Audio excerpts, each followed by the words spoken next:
રાજકોટ જિલ્લાના ધોરાજી ઉપલેટા પંથકમાં સિંચાઈ માટેની ભાદર કેનાલ સફાઈ ન થઈ હોય, ખેડૂતો પોતાના ખેતર સુધી સિંચાઈનું પાણી પહોંચશે કે નહીં મૂંઝવણમાં મુકાયા।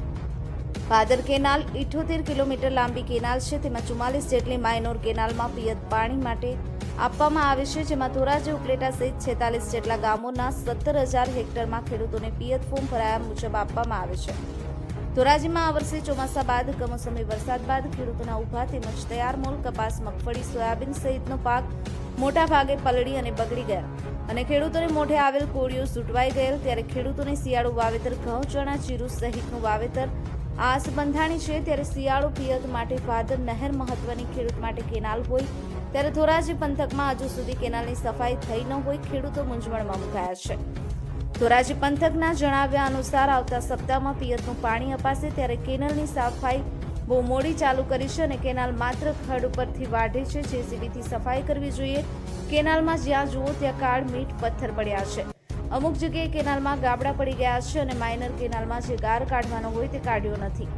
ધોરાજી પંથકમાં વરસાદને કારણે ખેડૂતોને 2 વાર પાક ફેલ ગયો હતો, ખેડૂતના મોઢે આવેલ કોળીઓ છીનવાઈ ગયો હતો, છતાં પણ ખેડૂતે હિંમત પર ફરી શિયાળુ વાવેતરમાં લાગી ગયા હતા। શિયાળુ વાવેતર ખેડૂત જેમ કરી ફરી શિયાળુ વાવેતર ઘઉં, ચણા, જીરું સહિતના પાકના વાવેતર માટે ખેડૂતોની આશા માત્ર ભાદર કેનાલ તરફ હોય છે, ત્યારે ખેડૂતોના મતે કેનાલની પૂરી સફાઈ ક્યારેય થતી નથી। ચોમાસા બાદ શિયાળુ વાવેતર માટે ધોરાજી ઉપલેટા પંથકમાં ભાદર કેનાલ મારફત પિયત માટે પાણી આપવામાં આવશે અને શિયાળુ પિયત માટે 6 પાણી અપાશે, જે અંદાજે 12,000 હેક્ટર અને અંદાજે 5,000 ધોરાજી ઉપલેટાના ખેડૂતને ભાદર કેનાલ મારફત પિયત માટેનો લાભ મળશે।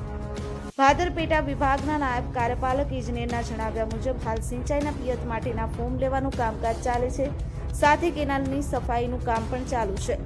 સફાઈ પૂર્ણ થઈ અને પૂરતા ફોર્મ બાદ સિંચાઈ માટે પાણી આપવામાં આવશે। સિંચાઈ સલાહકાર સમિતિમાં નિર્ણય મુજબ આવતી 30 તારીખ સુધીમાં ફોર્મ લેવાનું ચાલુ છે, ત્યારબાદ 1 તારીખ આજુબાજુ પાણી આપવામાં આવશે અને ત્યાં સુધીમાં કેનાલની સફાઈ થઈ જશે, તેમ ડેમ ઇજનેર દ્વારા જણાવેલ। ત્યારે જોવું રહ્યું કે આવતા મહિને પાણી પિયત માટે આપવામાં આવશે ત્યારે સફાઈ થશે કે પછી દર વર્ષની જેમ વગર સફાઈ પાણી આપશે, ત્યારે છેવાડાના ખેડૂતોને પિયત માટે પૂરતા પ્રમાણે પાણી મળે છે કે નહીં છોડવામાં આવશે।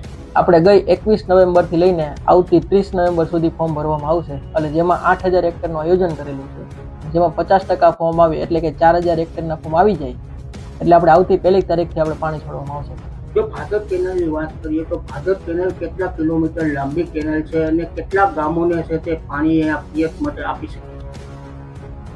ભાદર કેનાલ છે આપણે ટૂંકમાં 76 કિલોમીટર મેઇન કેનાલ આવેલી છે અને તેની અંદર 6 ડિસ્ટ્રિક્ટ આવેલી છે અને તેની માઇનોરો આવેલી છે, એટલે ટૂંકમાં જેની અંદર આપણે 46 ગામડાઓને ટૂંકમાં પાણી આપીએ છીએ।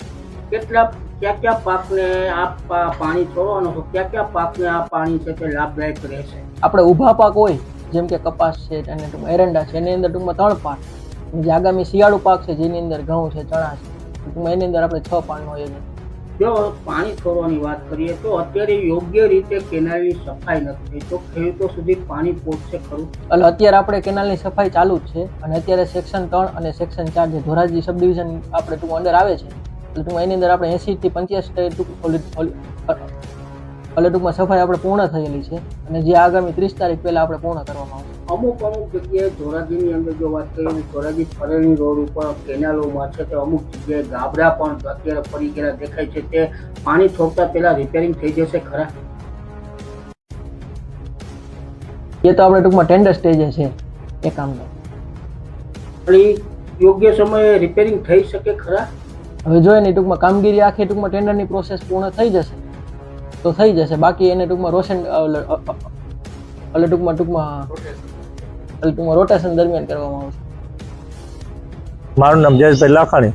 ધોરાજીની અંદર સેક્શન 3 અને સેક્શન 4 મોટી મેળ આવે છે, સંપૂર્ણ કેનાલ ધોરાજીની નીચે આવે છે, તો ઇરિગેશનના સાહેબને અને ખેડૂતને બેયને ધ્યાન રાખવું પડે, કારણ કે પાણીની વસ્તુ એવી છે, કારણ કે 3 મહિના લગન પાણી આવે, ડેમ 2 મહિના પહેલા ભરાઈ ગયો તો પાણી આ વર્ષે દેવાના જ હતા, 3, 5, 6 પણ એ 2 પ્રકારના પાણીની મોલ પ્રમાણે કર્યું છે, પણ જે કોન્ટ્રાક્ટર ઘાસ અને દર વર્ષે સાફ કરવાની સફાઈનું દે છે એ કોન્ટ્રાક્ટર ઉપર નિયંત્રણ નથી, કારણ તો કાંઈ સરકારની મિલીભગત હોય, સરખાએ ઘાસને સાફ થતું નથી એટલે ખેડૂતને પાણી મળતું નથી।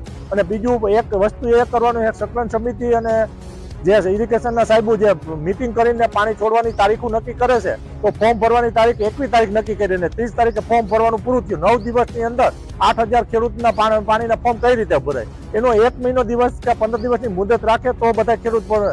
ઘણીવાર સાહેબો ફરિયાદ કરે છે ખેડૂત ફોર્મ ભરતા નથી એટલે પાણી આપતા નથી, પણ ખેડૂત 9 દિવસમાં તારે મોસમ હાલતી હોય તો 9 દિવસમાં કોણ ખેડૂત પાણી ભરે?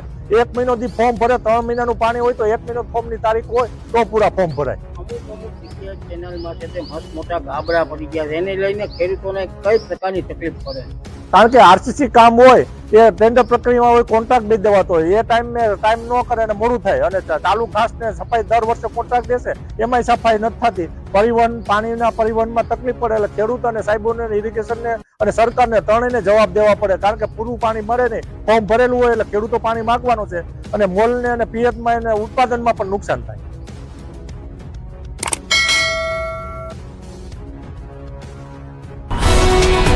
ગુજરાતભરના તાજા સમાચાર મેળવવા માટે અમારી ગુજરાત નેશનલ ટીવી ન્યૂઝને સબસ્ક્રાઇબ કરો, બેલ આઇકોન પર ક્લિક કરો.